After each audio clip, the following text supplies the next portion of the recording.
one of the questions came up is how do I teach that brand new student that's just walked in here their first self-defense technique? One of the things I want to focus on is the quality of what we're trying to teach. Vice teaching a bunch of techniques to a white belt. You get a white belt in here, and some guys want to knock out 3, 4, 5 techniques per lesson or per class.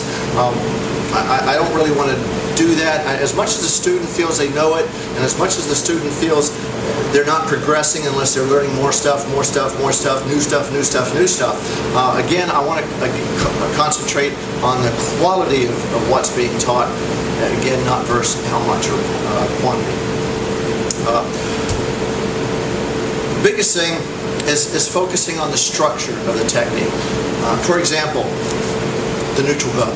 Now, when I teach a student a neutral bow, we start from a natural stance, either natural standing with the hands down to the side, or a lot of times I'll teach the adults with what we call the interview position or interview natural.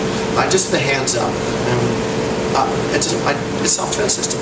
I want to start building in that self-defense mindset on the very first lesson. So, stepping back in a neutral bow. Again, structure.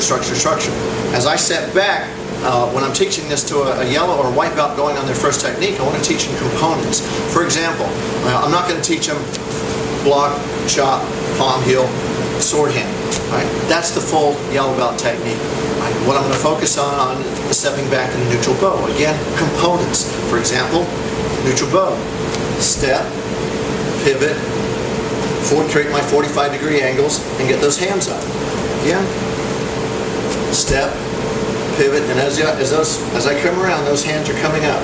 You'll notice my hands aren't really classic Kempo. I don't think that way. I want to protect my jaw. Right? And I'll have the student work it on both sides. Step, and as I pivot and drop down, I'm working my 3 dimensions. So as I'm going back, I'm working on my depth. As I pivot, I'm working my width. And as I drop and bend those knees, I work on my height. So there's my 3 dimensions, depth, width, and height. And I'll review that several times. Right side, as I'm going back, boom. Left side, boom. And I'm going to focus out the structure of the technique itself. Then what I'll do is I'll have the student from a good foundation, a good neutral bow, I'll just have them work the idea of the inward block. Boom. Working that line. So for example, if I've got John out here, and he's in a natural stance facing the camera, right? And then he says, all right, step back to components, step straight back. And notice how he does it. He's a green belt. He's already starting to blend the idea of simple structure, right? Come back again. This time components, step straight back with the right leg, and then pivot, and then settle in.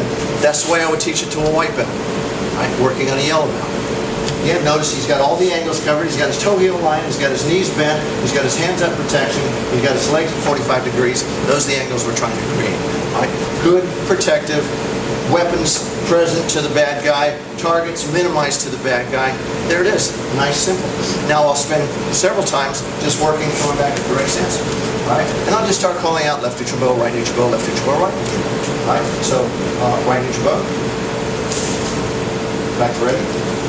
Left neutral bow, back to ready. And anytime he makes a mistake, you look for the obvious mistakes. Don't look for, well, your little toe is pointing 10 degrees to the right. And you don't need that when you're working with a white belt. You just want to work on the big things. Depth, height, and width. That's it. Remember, width is going to be 45 degrees. Again, minimizing the targets. All right, now, once he's back in the neutral bow, step back into a right neutral bow. Now we can play with the mechanics of the block itself. Right? Just the mechanic. We're not working. We're going to isolate out the lower body for a little bit. We're going to work on the structure of the upper body. All right. Now let's do something just a little bit different, facing from this one. All right. He's in his right neutral bow, and I'm just going to give him. I'm going to feed him. I'm just going to give him a target, and all I want him to do is remember we have 2 types of blocks, or inward blocks. We have hammering and thrusting. Right. Hammering is the easy one. It doesn't require as many mechanics or detailed mechanics. Thrusting is more advanced. So we're going to work on the hammering inward block. So what I'm going to do is I'm just going to put my hand out there and let him rotate. I'm going to get his body square. And then as he goes square, I'm going to bring that hand up like he's going to throw a baseball. And then he's going to roll that hammer fist right into the forearm. And then twist, boom, and drop it. Right? Again, one more time. And remember, you want to emphasize the weapon itself, not necessarily the forearm, right? Which is fine in the street, but we want them to start focusing on details at the very beginning that they can start to assimilate into their body, their neuromuscular system. So he's going to take that hammer fist and he's going to drop it right on my forearm. Boom. Again, drop blocking below the elbow. And then one more time. Boom. And notice that we want them to get them to squeeze. We want that hand in the right position. We want the block going in the same direction as the toes. 45s, 90s, just dominate American Kempo. And one more time. And then he rotates in. Boom. So now, we're going to do it with the hammer fist this time. Right to the hammer. Yeah. See? And that's what we're trying to create. Right? The idea is relaxation interspaced with tension. Right? As he hits, even as a white belt, I want him to start thinking, hitting me with a rock. As he pulls that hand back, it's paper. Right? And then as he hits, it turns into a rock, and now it's paper again. Right? That's the mindset we want to start creating. You're paper until you hit, and then you become the rock. But as soon as you hit, then you become paper again. That's another way to, we're going to develop all the significant details of what we're trying to accomplish in American Kempo. All right, so another thing that you want to do is if they're constantly making mistakes, you want to challenge the student. You don't want to sit there and say, oh, if you don't do it right next time you're doing, you owe me a push-up. All right, that's a threat. Right? You can make a threat, but you can make it a challenge instead of a threat. And you can turn it into the idea of, let's say, well, I'll tell you what, for every time you don't get it right, you're gonna do a push-up. If you don't get any push-ups done, if it's a kid, I give him a high five. If it's an adult, I just say, hey, that was a great job. Right? You turn your teaching from, back in the old days.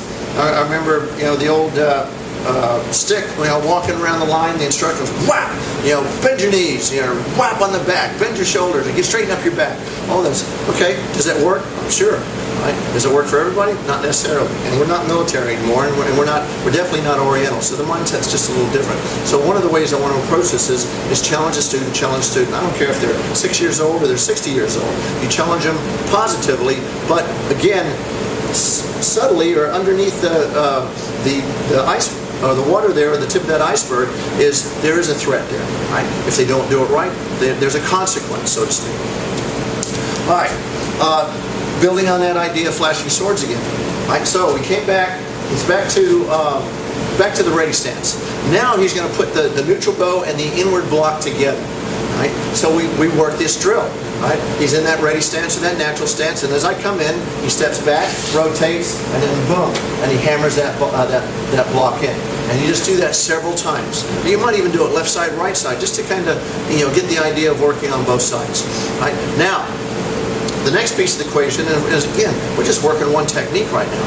And how long has it been already? Close to 5 minutes. Right? That's a lot of information. Right? I would rather. You hear the story.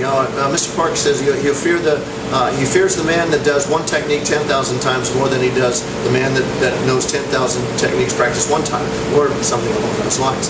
That's what we want to do. We want to get this guy doing this one technique 10,000 times, so it's internalized.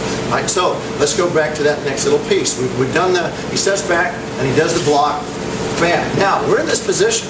Now we're just going to have him rotate into the sword hand, catching the side of the neck. And he rotates, boom. And he comes back to the block again, and you get him, and then each time he rotates, you start again thinking about that paper rock mindset. Right? Get him nice and relaxed, and then whap. Right? Nice and relaxed, whap. And then nice and relaxed, whap. Right? And then you can do that several times until you feel the student has it. Then we go back to the next piece. He squares up again. Now we're going to get 2 rotations in flow and continuity. Right? He's going to lift that hand up, then he's going to block, and then he's going to rotate. He's going to rotate in, he's going to rotate out. And that's what we're building on. Now we're getting our double rotation. So again, we start from this position, boom, boom, and now you can even start establishing a rhythm. Boom, boom. He's going to hit a little faster. Boom, boom.